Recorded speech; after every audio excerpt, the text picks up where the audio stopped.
ಓಂ ಶಾಂತಿ ನಮಸ್ಕಾರ ಅಣ್ಣಂದಿರೆ ಅಕ್ಕಂದಿರೆ. ಇವತ್ತು 16ನೇ ಮಾರ್ಚ್ 2026ರ ಮುರಳಿಯ ಮಂಥನ ಮಾಡೋಣ ಬನ್ನಿ. ಖಂಡಿತ.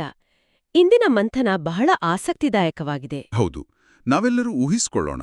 ನಾವು ಒಂದು ಹಳೆಯ ಹರಿದು ಹೋದ ಕೋಟನ್ನು ಎಷ್ಟೊಂದು ಜನ್ಮಗಳಿಂದ ಧರಿಸಿದ್ದೇವೆ ಅಂದರೆ ಆ ಕೋಟ್ ನಾವೇ ಎಂದು ಸಂಪೂರ್ಣವಾಗಿ ನಂಬಲು ಶುರು ಮಾಡಿದ್ದೇವೆ.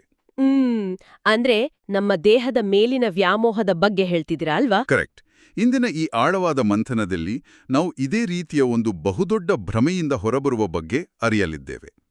ನಮ್ಮೆಲ್ಲರ ನಿಜವಾದ ಮನೆಯಾದ ಆ ಅದ್ಭುತ ಪರಂಧಾವದ ರಹಸ್ಯ, ನಾವು ಸೆವೆಸಿರುವ 84 ಜನ್ಮಗಳ ಲೆಕ್ಕಾಚಾರ ಮತ್ತು ದೇಹದ ಸರ್ವಧರ್ಮಗಳನ್ನು ತ್ಯಜಿಸಿ ಮತ್ತೆ ನಮ್ಮ ಮೂಲ ಅಸ್ತಿತ್ವಕ್ಕೆ ಮರಳುವುದು ಹೇಗೆ ಎಂಬುದರ ಬಗ್ಗೆ ಚರ್ಚೆ ಮಾಡಲಿದ್ದೇವೆ. ನೋಡಿ, ಈ ಎಲ್ಲಾ ಆಯಾಮಗಳನ್ನು ಆಳವಾಗಿ ಗಮನಿಸಿದಾಗ ಒಂದು ಆತ್ಮವು ತನ್ನ ಮೂಲ ದೈವೀ ಸ್ವರೂಪವನ್ನು ಮರೆತು ಹೇಗೆ ಪತಿತವಾಗಿದೆ ಅನ್ನೋದು ಸ್ಪಷ್ಟವಾಗುತ್ತೆ, ಮತ್ತು ಅದನ್ನು ಮರಳಿ ಪಡೆಯುವ ಸ್ಪಷ್ಟ ನಕ್ಷೆ ಏನು ಎಂಬುದು ನಮಗೆ ಅರ್ಥವಾಗುತ್ತದೆ. ನಿಜ. ನಮ್ಮ ಇಂದಿನ ಮಂಥನಕ್ಕೆ ಬುನಾದಿಯಾಗಿರುವ ಮುರಳಿಯ ಸಾರ ಹೀಗಿದೆ: ಸಿಹಿಯಾದ ಮಕ್ಕಳೇ, ನಿಮಗೆ ಸದ್ಗತಿಯ ಅತ್ಯಂತ ವಿಭಿನ್ನವಾದ ಮತ ಸಿಕ್ಕಿದೆ. ಅದೇನೆಂದರೆ, ದೇಹದ ಸರ್ವಧರ್ಮಗಳನ್ನು ತ್ಯಜಿಸಿ ಆತ್ಮಾಭಿಮಾನಿಗಳಾಗಿ ನನ್ನೊಬ್ಬನನ್ನೇ ನೆನಪು ಮಾಡಿ. ಇದು ಕೇಳಲು ಸರಳ ಅನ್ನಿಸಿದರೂ ಇದರ ಆಳ ಬಹಳ ದೊಡ್ಡದು. ಹೌದು, ಖಂಡಿತ. ಇದರ ಜೊತೆಗೆ ಇಂದಿನ ಪ್ರಶ್ನೆ ಮತ್ತು ಉತ್ತರವನ್ನು ನೋಡೋಣ. ಪ್ರಶ್ನೆ: ಪರಮಾತ್ಮನು ನಾಮರೂಪದಿಂದ ಅತೀತನಾಗಿದ್ದಾನೆ ಎಂದು ಹೇಳುವವರನ್ನು ನೀವು ಯಾವ ಪ್ರಶ್ನೆ ಕೇಳಬಹುದು? ಅದಕ್ಕೆ ಉತ್ತರ ಹೀಗಿದೆ: ಅವರನ್ನು ಕೇಳಿ, ಗೀತೆಯಲ್ಲಿ ಅರ್ಜುನನಿಗೆ ಅಖಂಡ ಜ್ಯೋತಿಸ್ವರೂಪದ ಸಾಕ್ಷಾತ್ಕಾರವಾಯಿತು, ಆಗ ಅವನು ಸಾಕು ಮಾಡಿ ನಾವು ಸಹಿಸಿಕೊಳ್ಳಲು ಸಾಧ್ಯವಿಲ್ಲ ಎಂದು ಹೇಳಿದನೆಂದು ತೋರಿಸುತ್ತಾರೆ. ಹಾಗಾದರೆ ನಾಮರೂಪದಿಂದ ಅತೀತ ಎಂದು ಹೇಗೆ ಹೇಳುತ್ತೀರಿ? ಬಾಬಾ ಮುಂದುವರೆದು ಹೇಳುತ್ತಾರೆ, ನಾನಂತೂ ತಂದೆ ಆಗಿದ್ದೇನೆ. ತಂದೆಯ ರೂಪವನ್ನು ನೋಡಿ ಮಗು ಖುಷಿಪಡುತ್ತಾನೆ. ಅವನು ನಾನು ಸಹಿಸಿಕೊಳ್ಳಲು ಸಾಧ್ಯವಿಲ್ಲ ಎಂದು ಹೇಗೆ ಹೇಳುತ್ತಾನೆ? ಇಲ್ಲಿ ಒಂದು ದೊಡ್ಡ ವಿಚಾರ ಅಡಗಿದೆ. ಹೌದು, ನನಗಿಲ್ಲಿ ಒಂದು ದೊಡ್ಡ ಕುತೂಹಲ ಮೂಡುತ್ತೆ. ಜಗತ್ತಿನ ಬಹುಪಾಲು ತತ್ವಜ್ಞಾನಗಳು ಭಗವಂತನನ್ನು ನಾಮರೂಪವಿಲ್ಲದ ಕೇವಲವನ್ನು ಶಕ್ತಿ, ಅತೀತ ಅಂತ ಹೇಳ್ತವೆ. ಆದರೆ ಕೇವಲ ಶಕ್ತಿಗೆ ನಾವು ತಂದೆ ಎಂದು ಭಾವನಾತ್ಮಕವಾಗಿ ಕನೆಕ್ಟ್ ಆಗಲು ಸಾಧ್ಯವೇ? ಅದು ಅಸಾಧ್ಯ. ಪ್ರೀತಿ ಹುಟ್ಟಲು ಒಂದು ಅಸ್ತಿತ್ವ, ಒಂದು ರೂಪ ಬೇಡವೇ? ನಿಖರವಾಗಿ. ಇದು ಮನುಷ್ಯನ ಅತಿದೊಡ್ಡ ಗೊಂದಲಗಳಲ್ಲಿ ಒಂದು. ಪ್ರೀತಿ ಮತ್ತು ಸಂಬಂಧ ಎಂಬುದು ಶೂನ್ಯದಿಂದ ಹುಟ್ಟುವುದಿಲ್ಲ. ಹೌದು, ಸಂಬಂಧ ಬೆಸೆಯಬೇಕಾದರೆ ಅಲ್ಲಿ ಒಂದು ಅಸ್ತಿತ್ವ ಇರಬೇಕಾಗ್ತದೆ. ಭಗವಂತನನ್ನು ಕೇವಲ ಒಂದು ನಿರ್ಗುಣ, ನಿರಾಕಾರ ಅಲೆ ಅಥವಾ ಗಾಳಿಯಂತೆ ಭಾವಿಸಿದರೆ ಅಲ್ಲಿ ಕೇವಲ ಭಯಮಿಶ್ರಿತ ಭಕ್ತಿ ಇರಬಹುದು. ಅಂದ್ರೆ ಆಪ್ತತೆ ಇರೋದಿಲ್ಲ ಅಂತೀರಾ? ಖಂಡಿತ ಇರೋದಿಲ್ಲ. ಅರ್ಜುನನಿಗೆ ವಿಶ್ವರೂಪ ದರ್ಶನವಾದಾಗ ಅವನು ಭಯಭೀತನಾದ ಎಂಬ ಕಥೆಯನ್ನು ನಾವು ಕೇಳಿದ್ದೇವೆ. ಆದರೆ ವಾಸ್ತವವಾಗಿ ತನ್ನ ಹೆತ್ತ ತಂದೆಯನ್ನು ನೋಡಿದಾಗ ಯಾವ ಮಗುವಿಗಾದರೂ ಭಯವಾಗುತ್ತದೆಯೇ? ಖಂಡಿತ ಇಲ್ಲ. ಓಹೋ, ಅರ್ಥವಾಯ್ತು. ಆತ್ಮಕ್ಕೆ ತನ್ನ ಪರಮಪಿತನನ್ನು ಕಂಡಾಗ ಅತೀವ ಖುಷಿಯಾಗುತ್ತದೆ, ಶಾಂತಿ ಸಿಗುತ್ತದೆ ಅಲ್ವಾ? ಹೌದು. ಪರಮಾತ್ಮನು ಜ್ಯೋತಿ ಸ್ವರೂಪನಾಗಿದ್ದಾನೆ, ಆತನಿಗೆ ತನ್ನದೇ ಆದ ರೂಪವಿದೆ ಎಂಬುದನ್ನು ಅರಿತಾಗ ಮಾತ್ರ ಆ ಅನಂತ ಪ್ರೀತಿಯ ಅನುಭವ ನಮ್ಮದಾಗುತ್ತದೆ.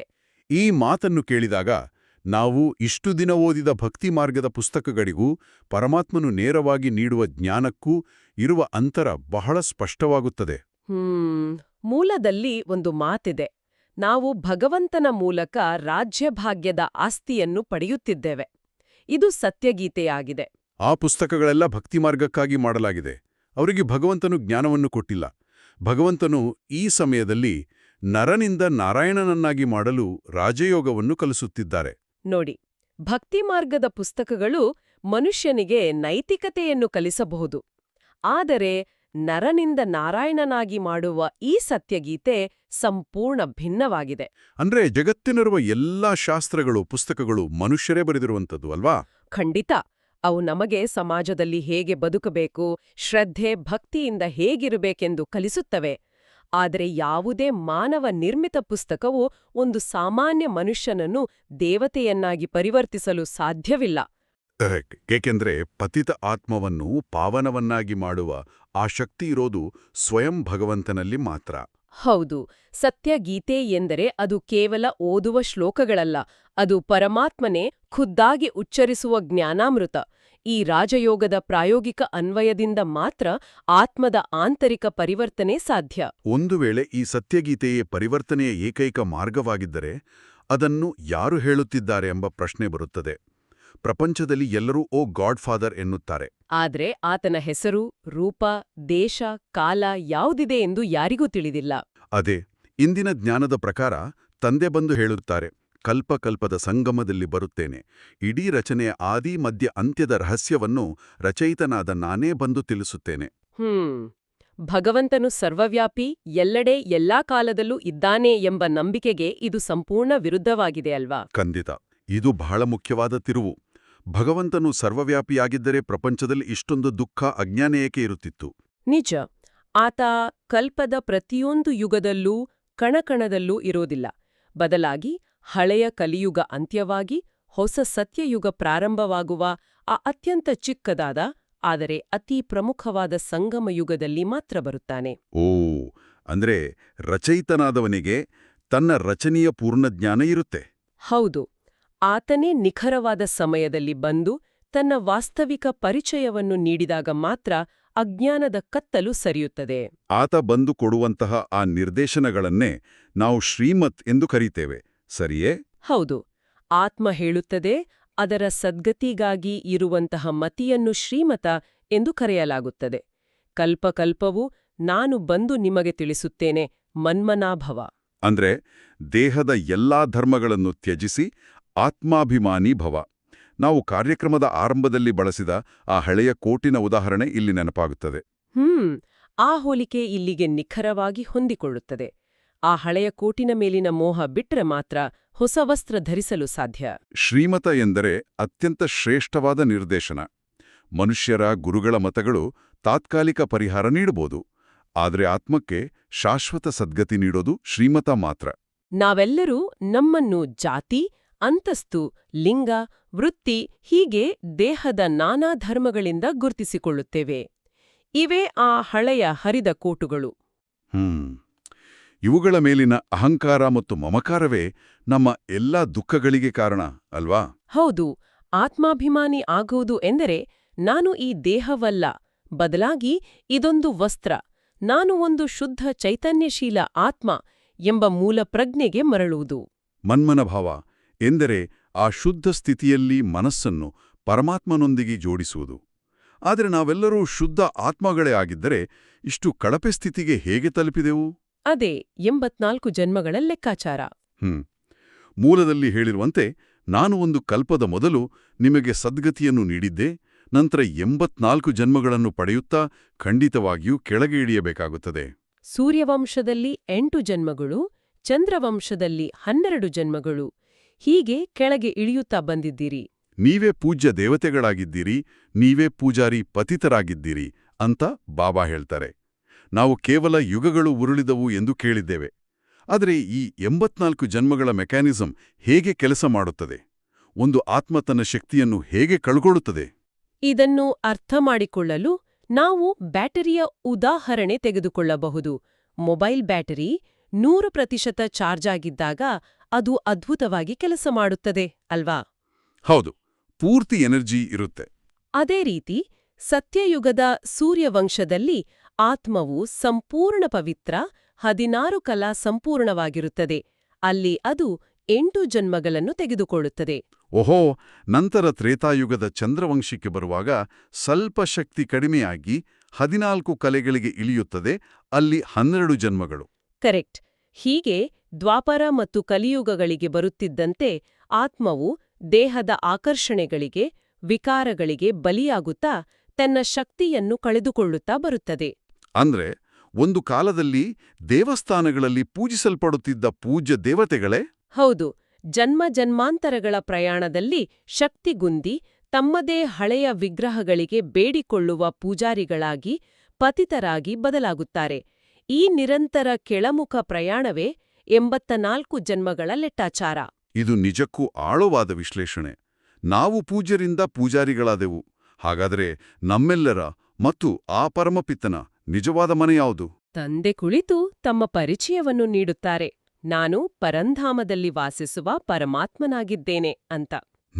ನನಗೆ ಸೃಷ್ಟಿಯ ಬೀಜರೂಪ ಪರಮಾತ್ಮ, ನಾನು ಎಲ್ಲರ ತಂದೆಯಾಗಿದ್ದೇನೆ ಎಂದು ಹೇಳುತ್ತಾರೆ. ಎಲ್ಲ ಆತ್ಮರು ಹೇ ಪರಮಪಿತಾ ಪರಮಾತ್ಮ ಎಂದು ತಂದೆಯನ್ನು ಕರೆಯುತ್ತಾರೆ. ಹೇಗೆ ನಿಮ್ಮ ಆತ್ಮವು ನಕ್ಷತ್ರದಂತಿದೆಯೋ ಬಾಬಾ ಕೂಡ ಪರಮಾತ್ಮ ನಕ್ಷತ್ರವಾಗಿದ್ದಾರೆ. ಭಗವಂತನು ಎಲ್ಲೆಡೆ ಇಲ್ಲ, ಬದಲಾಗಿ ಆತನದೇ ಆದ ಒಂದು ವಾಸಸ್ಥಾನವಿದೆ ಎಂದರೆ ಆ ಪರಂಧಾಮ ಎಲ್ಲಿದೆ? ಭೌತಿಕವಾಗಿ ಅದನ್ನು ಅರ್ಥ ಮಾಡಿಕೊಳ್ಳುವುದು ಹೇಗೆ? ಆ ಭೌತಿಕ ಪ್ರಪಂಚದ ಆಚೆಗಿನ ರಹಸ್ಯವೇ ಪರಂಧಾಮ. ನಾವು ನೋಡುತ್ತಿರುವ ಈ ಸೂರ್ಯ, ಚಂದ್ರ, ಕೋಟ್ಯಾಂತರ ನಕ್ಷತ್ರ ಪುಂಜಗಳೆಲ್ಲವೂ 5 ತತ್ವಗಳ ಭೌತಿಕ ಪ್ರಪಂಚದ ವ್ಯಾಪ್ತಿಗೆ ಬರುತ್ತವೆ. ಅಂದ್ರೆ ಪರಂಧಾಮ ಇದಕ್ಕೂ ಆಚೆ ಇದೆ ಅಂತನಾ? ಖಂಡಿತ. ಪರಂಧಾಮವು ಈ ಎಲ್ಲ ಗಡಿಗಳನ್ನು ಮೀರಿದ ಒಂದು ನಿರಾಕಾರ ಲೋಕ. ಅಲ್ಲಿ ಯಾವ ಶಬ್ದವೂ ಇಲ್ಲ, ಚಲನೆಯೂ ಇಲ್ಲ. ಆಕಾಶ ತತ್ವವನ್ನು ಮೀರಿದ ಕೆಂಪು ಮತ್ತು ಸುವರ್ಣ ಬಣ್ಣದ ದಿವ್ಯ ಬೆಳಕಿನಿಂದ ಆವೃತವಾದ ತಾಣವದು. ಓ, ಆ ಕೆಂಪು ಸುವರ್ಣ ಮಿಶ್ರಿತ ಬೆಳಕಿನ ಲೋಕ. ಹೌದು. ಅದನ್ನು ಶಾಂತಿಧಾಮ, ನಿರ್ವಾಣಧಾಮ ಮತ್ತು ನಮ್ಮ ಮೂಲವತನ ಎಂದು ಕರೆಯಲಾಗುತ್ತದೆ. ಅಲ್ಲಿ ಪರಮಾತ್ಮನು ಸದಾಕಾಲ ವಾಸಿಸುತ್ತಾನೆ. ಆತನು ಮನುಷ್ಯ ಸೃಷ್ಟಿ ವೃಕ್ಷದ ಬೀಜರೂಪ ಚೈತನ್ಯ ನಕ್ಷತ್ರ. ಹೀಗೆ ಒಂದು ಚಿಕ್ಕ ಬೀಜದಲ್ಲಿ ಇಡೀ ಹೆಮ್ಮರದ ನೀಲನಕ್ಷೆ ಅಡಗಿರುತ್ತದೆಯೋ ಹಾಗೆ ಪರಮಾತ್ಮನಲ್ಲಿ ಇಡೀ ಸೃಷ್ಟಿಯ ಜ್ಞಾನವಿದೆಯಲ್ವಾ? ನಿಖರವಾಗಿ. ಮತ್ತು ವಿಶೇಷವೇನೆಂದರೆ ನಮ್ಮ ಆತ್ಮಗಳು ಸಹ ಅದೇ ಪರಂಧಾಮದ ನಿವಾಸಿಗಳು. ತಂದೆಯಂತೆಯೇ ಹೊಳೆಯುವ ಜ್ಯೋತಿರ್ಬಿಂದು ನಕ್ಷತ್ರಗಳು. ನಾವು ಅಲ್ಲಿಂದಲೇ ಈ ಸೃಷ್ಟಿ ನಾಟಕದಲ್ಲಿ ಪಾತ್ರ ಅಭಿನಯಿಸಲು ಕೆಳಗೆ ಬಂದಿರುವುದು. ಆ ಕೆಂಪು ಸುವರ್ಣ ಮಿಶ್ರಿತ ಬೆಳಕಿನ ಲೋಕದ ಚಿತ್ರಣವೇ ಮನಸ್ಸಿಗೆ ಪರಮ ಶಾಂತಿಯನ್ನು ನೀಡುತ್ತದೆ. ಅದೇ ಆ ಶಾಂತಿಧಾಮದಿಂದ ಬಂದ ನಾವು ಇಂದು ಈ ಕಲಿಯುಗದಲ್ಲಿ ಎಂತಹ ಸ್ಥಿತಿ ತಲುಪಿದ್ದೇವೆ? ಹೌದು. ಮೂಲದ ಮುಂದಿನ ಸಾಲುಗಳು ಎಚ್ಚರಿಕೆಯ ಗಂಟೆಯಂತಿವೆ. ಯಾರು ದೇವತೆಗಳಾಗಿದ್ರೋ ಅವರೀಗ ಮುಳ್ಳುಗಳಾಗಿದ್ದಾರೆ. ಈಗ ಕಾಡಾಗಿದೆ, ಕಾಡಿನಲ್ಲಿ ಮುಳ್ಳುಗಳಿರುತ್ತವೆ. ತಂದೆ ಹೇಳುತ್ತಾರೆ, ಕಾಮವು ಮಹಾಶತ್ರುವಾಗಿದೆ, ಇದರ ಮೇಲೆ ವಿಜಯವನ್ನು ಗಳಿಸಿರಿ. ಇದು ಆದಿ ಮಧ್ಯ ಅಂತ್ಯದಲ್ಲಿ ನಿಮಗೆ ದುಃಖವನ್ನು ನೀಡಿದೆ. ಒಬ್ಬರ ಮೇಲೊಬ್ಬರು ಕಾಮದ ಕತ್ತರಿಯನ್ನು ಚಲಾಯಿಸುವುದು ಇದು ಅತೀ ದೊಡ್ಡ ಪಾಪವಾಗಿದೆ. ಹೂವಿನಂತಿದ್ದ ಮನುಷ್ಯರು ಕಾಡಿನ ಮುಳ್ಳುಗಳಾಗಲು ಈ ಕಾಮ ಅಥವಾ ಕಾಮನೆಗಳು ಹೇಗೆ ಕಾರಣವಾದವು? ದೇವತೆಗಳು ಎಂದರೆ ಕೊಡುವವರು, ಸಂಪೂರ್ಣ ನಿಸ್ವಾರ್ಥಿಗಳು. ಅವರು ಹೂವಿನಂತೆ ಎಲ್ಲರಿಗೂ ಸುಗಂಧವನ್ನು, ಸಂತೋಷವನ್ನು ಹಂಚುವವರು. ಆದರೆ ಯಾವಾಗ ಆತ್ಮವು ತಾನು ದೇಹ ಎಂಬ ಭ್ರಮೆಗೆ ಬಿತ್ತು, ಆಗ ನನಗೆ ಬೇಕು ಎಂಬ ಸ್ವಾರ್ಥ, ಆಸೆ ಶುರುವಾದವು ಅಲ್ವಾ? ಹೌದು. ಅದರಲ್ಲಿ ಕಾಮವೆಂಬುದು ಅತಿ ದೊಡ್ಡ ಶತ್ರು. ಇದು ಕೇವಲ ದೈಹಿಕ ಆಕರ್ಷಣೆಯಲ್ಲ, ಇದು ಆತ್ಮದ ಶುದ್ಧತೆಯನ್ನು ಸಂಪೂರ್ಣವಾಗಿ ನಾಶ ಮಾಡುವ ವಿಕಾರ. ಯಾವಾಗ ಮನುಷ್ಯರು ಒಬ್ಬರ ಮೇಲೊಬ್ಬರು ಕಾಮದ ಕತ್ತರಿಯನ್ನು ಚಲಾಯಿಸಲು ಶುರು ಮಾಡಿದರೋ ಆಗ ಪವಿತ್ರತೆ ಭಂಗವಾಯಿತು. ಎಲ್ಲಿ ಪವಿತ್ರತೆ ಇಲ್ಲವೋ ಅಲ್ಲಿ ಶಾಂತಿ ಇರಲು ಸಾಧ್ಯವಿಲ್ಲ. ಹೀಗಾಗಿ ಪ್ರತಿಯೊಬ್ಬರೂ ತಮ್ಮ ಸ್ವಾರ್ಥಕ್ಕಾಗಿ ಇತರರಿಗೆ ದುಃಖ ನೀಡುವ ಮುಳ್ಳುಗಳಾಗಿ ಬದಲಾದರು. ಇಂದಿನ ಈ ಪ್ರಪಂಚ ವಿಕಾರಗಳ ದಟ್ಟವಾದ ಕಾಡಾಗಿದೆ. ಈ ಮಹಾಶತ್ರುವಿನ ಮೇಲೆ ಸಂಪೂರ್ಣ ವಿಜಯ ಸಾಧಿಸದೆ ನಾವು ಮತ್ತೆ ಹೂವಾಗಲು ಸಾಧ್ಯವೇ ಇಲ್ಲ. ಅದಕ್ಕಾಗಿಯೇ ನಮ್ಮ ಆಂತರಿಕ ಶತ್ರುಗಳ ಮೇಲೆ ವಿಜಯ ಸಾಧಿಸಲು ದೈನಂದಿನ ಧಾರಣೆ ಬಹಳ ಮುಖ್ಯವಾಗುತ್ತದೆ. ಖಂಡಿತ. ಇಂದಿನ ಧಾರಣೆಯ ಮುಖ್ಯಾಂಶಗಳನ್ನು ಗಮನಿಸೋಣ. 1ನೇ ಪಾಯಿಂಟ್, ಮಾಸ್ಟರ್ ಜ್ಞಾನಸಾಗರರಾಗಿ ಪತಿತರಿಂದ ಪಾವನರನ್ನಾಗಿ ಮಾಡುವ ಸೇವೆಯೂ ಮಾಡಬೇಕು. ತಂದೆಯು ಯಾವ ಎಲ್ಲ ಶಾಸ್ತ್ರಗಳ ಸಾರವನ್ನು ಕೇಳಿಸಿದ್ದಾರೆಯೋ ಅದನ್ನು ಬುದ್ಧಿಯಲ್ಲಿಟ್ಟುಕೊಂಡು ಸದಾ ಹರ್ಷಿತರಾಗಿರಬೇಕು. 2ನೇ ಪಾಯಿಂಟ್, ಒಬ್ಬ ತಂದೆಯ ಶ್ರೀಮತವನ್ನು ಪ್ರತಿಕ್ಷಣ ಪಾಲನೆ ಮಾಡಬೇಕು. ದೇಹದ ಎಲ್ಲಾ ಧರ್ಮಗಳನ್ನು ತ್ಯಜಿಸಿ ಆತ್ಮಾಭಿಮಾನಿಗಳಾಗುವ ಶ್ರಮ ಪಡಬೇಕು. ನಾವು ಕೇವಲ ಜ್ಞಾನವನ್ನು ಕೇಳುಗರಾಗಿ ಉಳಿಯದೆ ಮಾಸ್ಟರ್ ಜ್ಞಾನಸಾಗರರಾಗಬೇಕು ಎಂಬುದರ ಮಹತ್ವವೇನು? ಮಾಸ್ಟರ್ ಜ್ಞಾನಸಾಗರರಾಗುವುದು ಎಂದರೆ ಪಡೆದ ಜ್ಞಾನವನ್ನು ನಮ್ಮ ನರನಾಡಿಗಳಲ್ಲಿ ಇಂಗಿಸಿಕೊಳ್ಳುವುದು. ನಾವು ಕೇವಲ ಮಾಹಿತಿ ಸಂಗ್ರಹಿಸುವವರಾಗಬಾರದು. ಅಂದ್ರೆ ಆಚರಣೆಗೆ ತರಬೇಕು. ಹೌದು. ಪರಮಾತ್ಮನು ನೀಡಿದ ಸತ್ಯಗೀತೆಯ ಸಾರವನ್ನು ನಮ್ಮ ಆಚರಣೆಗೆ ತಂದಾಗ ನಮ್ಮ ಮುಖದಲ್ಲಿ ಸಹಜವಾಗಿಯೇ ಒಂದು ಹರ್ಷಿತ ಭಾವ, ಒಂದು ಆಧ್ಯಾತ್ಮಿಕ ಹೊಳಪು ಬರುತ್ತದೆ. ಅದನ್ನು ನೋಡಿ ಇತರ ಪತಿತ ಆತ್ಮಗಳಿಗೂ ಪಾವನರಾಗುವ ಪ್ರೇರಣೆ ಸಿಗುತ್ತದೆ. ಓ, ಇದುವೇ ನಿಜವಾದ ಸೇವೆ. ಮತ್ತು ಈ ಸೇವೆ ಸಾಧ್ಯವಾಗುವುದು ಪ್ರತಿ ಕ್ಷಣ, ಪ್ರತಿ ಉಸಿರಿನಲ್ಲೂ ನಾವು ಶ್ರೀಮತವನ್ನು ಚಾಚೂ ತಪ್ಪದೆ ಪಾಲಿಸಿದಾಗ ಮಾತ್ರ. ನಿಖರವಾಗಿ. ಇದು ನಮ್ಮೆಲ್ಲರಿಗೂ ಒಂದು ಎಚ್ಚರಿಕೆಯ ಹೆಜ್ಜೆ. ಇನ್ನು ಇಂದಿನ ವರದಾನವನ್ನು ಓದ್ತಿದ್ದೇವೆ. ವಿಸ್ತಾರವನ್ನು ಸಾರದಲ್ಲಿ ಅಡಗಿಸಿಕೊಂಡು ತಮ್ಮ ಶ್ರೇಷ್ಠ ಸ್ಥಿತಿಯನ್ನು ಮಾಡಿಕೊಳ್ಳುವಂತಹ ತಂದೆ ಸಮಾನ ಲೈಟ್, ಮೈಟ್, ಹೌಸ್ ಭವ. ಇದರ ವಿವರಣೆ ಹೀಗಿದೆ. ತಂದೆ ಸಮಾನ ಲೈಟ್ ಮೈಟ್ ಹೌಸ್ ಆಗಲು ಯಾವುದೇ ಮಾತನ್ನು ನೋಡುತ್ತೀರೋ ಅಥವಾ ಕೇಳುತ್ತೀರೋ ಅದರ ಸಾರವನ್ನು ತಿಳಿದು 1 ಸೆಕೆಂಡಿನಲ್ಲಿ ಅಡಗಿಸಿಕೊಳ್ಳುವ ಅಥವಾ ಪರಿವರ್ತನೆ ಮಾಡುವ ಅಭ್ಯಾಸ ಮಾಡಿ. ಏಕೆ ಏನು ಎಂಬ ವಿಸ್ತಾರದಲ್ಲಿ ಹೋಗಬೇಡಿ. ಏಕೆಂದ್ರೆ ಯಾವುದೇ ಮಾತಿನ ವಿಸ್ತಾರದಲ್ಲಿ ಹೋಗುವುದರಿಂದ ಸಮಯ ಮತ್ತು ಶಕ್ತಿಗಳು ವ್ಯರ್ಥವಾಗುತ್ತವೆ. ಆದ್ದರಿಂದ ವಿಸ್ತಾರವನ್ನು ಅಡಗಿಸಿ ಸಾರದಲ್ಲಿ ಸ್ಥಿತರಾಗುವ ಅಭ್ಯಾಸ ಮಾಡಿ. ಇದರಿಂದ ಇತರ ಆತ್ಮರಿಗೂ 1 ಸೆಕೆಂಡಿನಲ್ಲಿ ಸಂಪೂರ್ಣ ಜ್ಞಾನದ ಸಾರದ ಅನುಭವವನ್ನು ಮಾಡಿಸಲು ಸಾಧ್ಯವಾಗುತ್ತದೆ. ಇದು ಬಹಳ ಪ್ರಾಯೋಗಿಕವಾದ ವಿಚಾರ. ನನಗಿಲ್ಲಿ ಒಂದು ಸಂಶಯವಿದೆ. ನಾವು ಆಧುನಿಕ ಜಗತ್ತಿನಲ್ಲಿ ಬದುಕುತ್ತಿದ್ದೇವೆ. ಇಲ್ಲಿ ಪ್ರತಿಯೊಂದು ವಿಚಾರವನ್ನು ಕೂಲಂಕಷವಾಗಿ ವಿಸ್ತಾರವಾಗಿ ವಿಶ್ಲೇಷಿಸುವುದು ಬುದ್ಧಿವಂತಿಕೆ ಎಂದು ನಂಬಲಾಗಿದೆ. ಹಾಗಿದ್ದಾಗ ವಿಸ್ತಾರದಲ್ಲಿ ಹೋಗುವುದರಿಂದ ಆಗುವ ನಷ್ಟವಾದರೂ ಏನು? ಮೇಲ್ನೋಟಕ್ಕೆ ವಿಶ್ಲೇಷಣೆ ಒಳ್ಳೆಯದು ಎನಿಸಬಹುದು. ಆದರೆ ವ್ಯರ್ಥ ಮಾತುಗಳ ನಕಾರಾತ್ಮಕ ಘಟನೆಗಳ ವಿಸ್ತಾರ ಹೇಗಿರ್ತದೆ ಅಂದ್ರೆ ಅದು ಜೇಡರ ಬಲೆಯಂತೆ. ಜೇಡರ ಬಲೆ ಹೇಗೆ? ಯಾರೋ ಏನೋ ಅಂದ್ರು, ಅವರು ಏಕೆ ಹಾಗೆ ಅಂದ್ರು, ನಾನೇನು ಮಾಡಿದ್ದೆ, ಅವರು ಮುಂದೇನು ಮಾಡಬಹುದು ಎಂದು ಯೋಚಿಸ್ತಾ ಹೋದಂತೆ ಆ ಬಲೆಯಲ್ಲಿ ನಾವು ಸಂಪೂರ್ಣವಾಗಿ ಸಿಲುಕಿ ಬೀಳ್ತೇವೆ. ಓಹೋ, ಅರ್ಥ ಆಯ್ತು. ಇದರಿಂದ ನಮ್ಮ ಅತ್ಯಮೂಲ್ಯವಾದ ಸಮಯ, ಆಂತರಿಕ ಶಾಂತಿ ಮತ್ತು ಶಕ್ತಿ ಎಲ್ಲವೂ ಡ್ರೈನ್ ಆಗ್ಬಿಡ್ತದೆ ಅಲ್ವಾ? ಹೌದು, ಏಕಾಗ್ರತೆ ಸಂಪೂರ್ಣವಾಗಿ ಕಣ್ಮರೆಯಾಗುತ್ತೆ. ಹಾಗಾದರೆ ಈ ಜೇಡರ ಬಲೆಯಿಂದ ಪಾರಾಗಿ ಲೈಟ್ ಹೌಸ್ ಮತ್ತು ಮೈಟ್ ಹೌಸ್ ಆಗುವ ಪ್ರಾಯೋಗಿಕ ವಿಧಾನ ಯಾವುದು? ಅದರ ವಿಧಾನವೇ ವಿಸ್ತಾರವನ್ನು ಸಾರದಲ್ಲಿ ಅಡಗಿಸುವುದು. ಯಾವುದೇ ಘಟನೆ ನಡೆಯಲಿ, ಎಷ್ಟೇ ದೊಡ್ಡ ಸಮಸ್ಯೆ ಇರಲಿ, ಅದನ್ನು ರಬ್ಬರ್ ಬ್ಯಾಂಡ್ ತರಹ ಎಳೆಯಬಾರದು. 1 ಸೆಕೆಂಡ್ನಲ್ಲಿ ಅದರ ಸಾರವನ್ನು ಗ್ರಹಿಸಿ ಮುಕ್ತಾಯಗೊಳಿಸಬೇಕು. ನಾನು ಒಂದು ಆತ್ಮ, ನನ್ನ ಪಾತ್ರ ಇದಾಗಿದೆ, ಇದು ಕೇವಲ ಡ್ರಾಮಾದ ಒಂದು ದೃಶ್ಯ ಎಂಬ ಸಾರಾಂಶಕ್ಕೆ ಬಂದ್ಬಿಡ್ಬೇಕು ಅಲ್ವಾ? ಹೌದು. ಯಾರು ಹೀಗೆ ಸಾರದಲ್ಲಿ ಸ್ಥಿತರಾಗುತ್ತಾರೋ ಅವರ ಮನಸ್ಸು ಅಲುಗಾಡುವುದಿಲ್ಲ. ಅವರೇ ನಿಜವಾದ ಲೈಟ್ ಹೌಸ್, ಅಂದ್ರೆ ಬೆಳಕಿನ ಸ್ತಂಭ, ಮತ್ತು ಮೈಟ್ ಹೌಸ್ ಅವರ ಬಳಿ ಬರುವ ಅಶಾಂತ ಆತ್ಮಗಳಿಗೂ 1 ಸೆಕೆಂಡ್ನಲ್ಲಿ ಆ ಶಕ್ತಿಯ ಅನುಭವವಾಗುತ್ತದೆ. ಅದ್ಭುತವಾದ ಕಲ್ಪನೆ. ಇಂದಿನ ಸ್ಲೋಗನ್ ಅನ್ನು ನೋಡೋಣ. ತಮ್ಮ ವೃತ್ತಿಯನ್ನು ಪವರ್ಫುಲ್ ಆಗಿ ಮಾಡಿಕೊಳ್ಳಿ, ಆಗ ಸೇವೆಯಲ್ಲಿ ಸ್ವತಃ ವೃದ್ಧಿಯಾಗುತ್ತದೆ. ನಮ್ಮ ಆಂತರಿಕ ವೃತ್ತಿಗೂ ಹೊರಗಿನ ಸೇವೆಗೂ ಇರುವ ಸಂಬಂಧವನ್ನು ಸ್ವಲ್ಪ ವಿಶ್ಲೇಷಣೆ ಮಾಡೋಣ. ವೃತ್ತಿ ಅಂದ್ರೇನು? ನಮ್ಮ ವೃತ್ತಿಯೆಂದ್ರೆ ನಮ್ಮ ಆಂತರಿಕ ಆಲೋಚನಾ ಲಹರಿ, ನಮ್ಮ ದೃಷ್ಟಿಕೋನ, ನಾವು ಯೋಚಿಸುವ ರೀತಿ ಮತ್ತು ನಾವು ಹೊರಸೂಸುವ ಸೂಕ್ಷ್ಮ ವೈಬ್ರೇಷನ್ಸ್. ಆದರೆ ನಾವು ಸಾಮಾನ್ಯವಾಗಿ ಸೇವೆ ಅಂದ್ರೆ ಕೇವಲ ಭಾಷಣ ಮಾಡುವುದು, ಓಡಾಡಿ ಕೆಲಸ ಮಾಡುವುದು ಎಂದು ಅಂದುಕೊಂಡಿದ್ದೀವಿ ಅಲ್ವಾ? ಹೌದು, ಅದು ಭೌತಿಕ ಸೇವೆ. ಆದ್ರೆ ವಾಸ್ತವವಾಗಿ ನಮ್ಮ ವೃತ್ತಿ ಎಷ್ಟು ಶಕ್ತಿಶಾಲಿಯಾಗಿರುತ್ತದೆಯೋ, ಎಷ್ಟು ಶುದ್ಧವಾಗಿರುತ್ತದೆಯೋ, ಅದು ಒಂದು ಪ್ರಬಲ ಮ್ಯಾಗ್ನೆಟ್ ತರಹ ಕೆಲಸ ಮಾಡುತ್ತದೆ.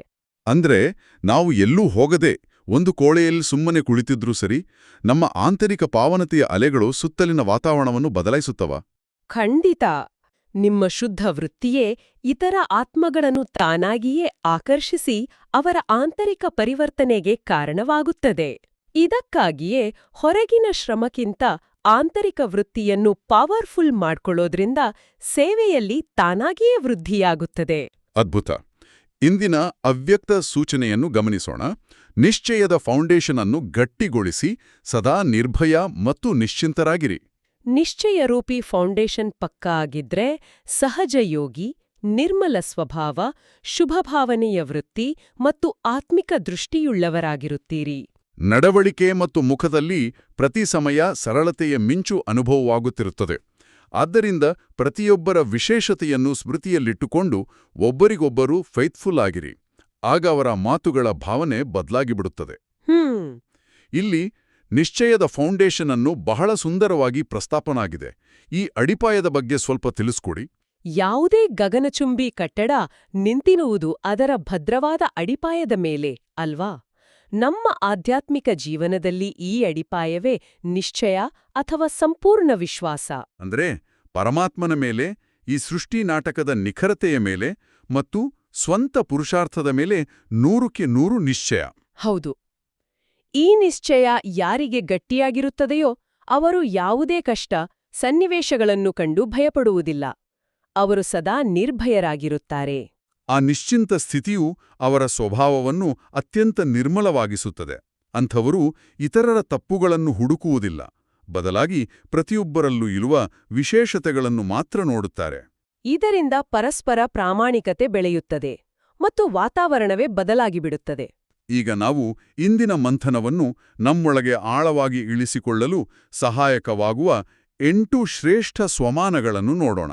ನಾನು ದೇಹದ ಸರ್ವಧರ್ಮಗಳನ್ನು ಸಂಪೂರ್ಣವಾಗಿ ತ್ಯಜಿಸಿ ಮನ್ಮನಾಭವ ಸ್ಥಿತಿಯಲ್ಲಿರುವ ಆತ್ಮಾಭಿಮಾನಿ ಆತ್ಮನಾಗಿದ್ದೇನೆ. ನಾನು ತಂದೆಯ ಸಮಾನ ಮಾಸ್ಟರ್ ಜ್ಞಾನಸಾಗರನಾಗಿ ಪತಿತರನ್ನು ಪಾವನರನ್ನಾಗಿ ಮಾಡುವ ಶ್ರೇಷ್ಠ ಸೇವಾದಾರಿ ಆತ್ಮನಾಗಿದ್ದೇನೆ. ನಾನು ಕಾಮವೆಂಬ ಮಹಾಶತ್ರುವಿನ ಮೇಲೆ ಸಂಪೂರ್ಣ ವಿಜಯವನ್ನು ಗಳಿಸಿರುವ ಪವಿತ್ರ ಆತ್ಮನಾಗಿದ್ದೇನೆ. ನಾನು ವಿಸ್ತಾರವನ್ನು ಕೇವಲ 1 ಸೆಕೆಂಡ್ನಲ್ಲಿ ಸಾರದಲ್ಲಿ ಅಡಗಿಸಿಕೊಳ್ಳುವಂತಹ ಲೈಟ್ ಮತ್ತು ಮೈಟ್ ಹೌಸ್ ಆತ್ಮನಾಗಿದ್ದೇನೆ. ನಾನು ಬಾಬಾ ಮತ್ತು ಡ್ರಾಮಾದ ಮೇಲೆ ಅಚಲ ನಿಶ್ಚಯವನ್ನಿಟ್ಟುಕೊಂಡಿರುವ ಸದಾ ನಿರ್ಭಯ ಮತ್ತು ನಿಶ್ಚಿಂತ ಆತ್ಮನಾಗಿದ್ದೇನೆ. ನಾನು ಸ್ವಯಂ ಭಗವಂತನಿಂದ ಸತ್ಯಗೀತೆಯ ಜ್ಞಾನವನ್ನು ಕೇಳಿ ನರನಿಂದ ನಾರಾಯಣನಾಗುತ್ತಿರುವ ಶ್ರೇಷ್ಠ ವಿದ್ಯಾರ್ಥಿ ಆತ್ಮನಾಗಿದ್ದೇನೆ. ನಾನು ನನ್ನ ಶ್ರೇಷ್ಠ ಮತ್ತು ಪವರ್ಫುಲ್ ವೃತ್ತಿಯ ಮೂಲಕ ವಿಶ್ವಕಲ್ಯಾಣದ ಸೇವೆಯನ್ನು ವೃದ್ಧಿ ಮಾಡುವಂತಹ ಯೋಗಯುಕ್ತ ಆತ್ಮನಾಗಿದ್ದೇನೆ. ನಾನು ಪ್ರತಿಯೊಬ್ಬರ ವಿಶೇಷತೆಗಳನ್ನು ಮಾತ್ರ ನೋಡುತ್ತಾ ಎಲ್ಲರೊಂದಿಗೂ ಫೇತ್ಫುಲ್ ಆಗಿರುವ ನಿರ್ಮಲ ಸ್ವಭಾವದ ಆತ್ಮನಾಗಿದ್ದೇನೆ. ಈ ಶ್ರೇಷ್ಠ ಸ್ವಮಾನಗಳ ನಂತರ ಕೇವಲ ಸೈದ್ಧಾಂತಿಕ ಜ್ಞಾನಕ್ಕೆ ಸೀಮಿತವಾಗದೆ ಇಂದಿನ ನಮ್ಮ ದಿನಚರಿಯಲ್ಲಿ ಅಳವಡಿಸಿಕೊಳ್ಳಬೇಕಾದ ಪ್ರಾಯೋಗಿಕ ಅಭ್ಯಾಸಗಳನ್ನು ಗಮನಿಸೋಣ. ಇಂದು ನಾನು ದೇಹದ ಸರ್ವಧರ್ಮಗಳನ್ನು ತ್ಯಜಿಸಿದ ಆತ್ಮಾಭಿಮಾನಿ ಆತ್ಮ ಎಂಬ ಸ್ಥಿತಿಯಲ್ಲಿ ಇಡೀ ದಿನ ಸ್ಥಿತರಾಗಿರಿ. ಪ್ರತಿಯೊಂದು ಕರ್ಮವನ್ನು ಮಾಡುವಾಗ ತಾನು ಪರಮಾತ್ಮನಂತೆ ಒಂದು ಹೊಳೆಯುವ ನಕ್ಷತ್ರವೆಂದು ಆಂತರಿಕ ಅಭ್ಯಾಸ ಮಾಡಿ. ಬ್ರಹ್ಮಕುಲದ ಭೂಷಣ ಎಂದು ಭಾವಿಸಿ ಈ ಹಳೆಯ ಪ್ರಪಂಚದಲ್ಲಿ ನಾನು ಸಾಕ್ಷಾತ್ ಭಗವಂತನ ವಿದ್ಯಾರ್ಥಿಯಾಗಿದ್ದೇನೆ ಎಂದು ತಿಳಿದುಕೊಂಡು ಇಂದಿನ ಎಲ್ಲಾ ಕರ್ಮಗಳನ್ನು ಮಾಡಿ.